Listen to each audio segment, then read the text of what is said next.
Despite the varying tones, all three passages connect with the reader by showing that the author knows the difference between right and wrong.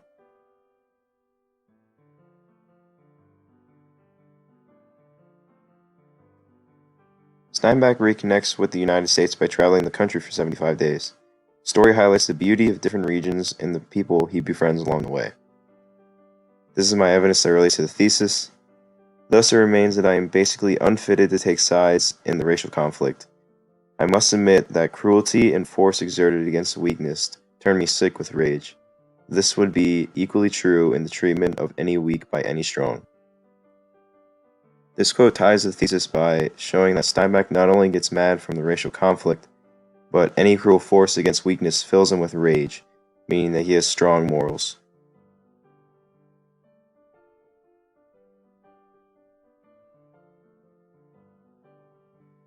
The main idea of the speech is to create a more peaceful relationship between the English settlers and his tribe.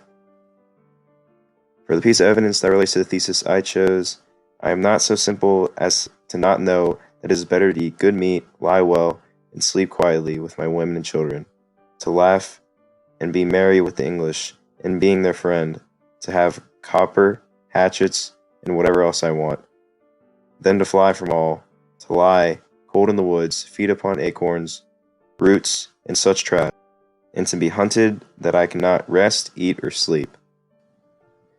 In this quote, Chief Powhatan expresses what he desires an ideal lifestyle what the English would be like. He tries to provide a basic point of view filled with peace. Then, what his life is like now. This shows that he is very wise and knowledgeable.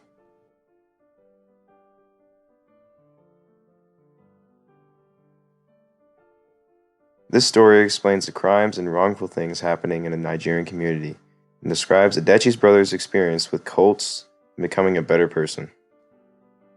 Yesterday, the policeman asked the old man if he wanted a free half bucket of water. He said yes. So they told him to take his clothes off and parade the corridor. Most of my cellmates were laughing. Some of them said it was wrong to treat an old man like that. Namabia paused. I shouted at the policeman.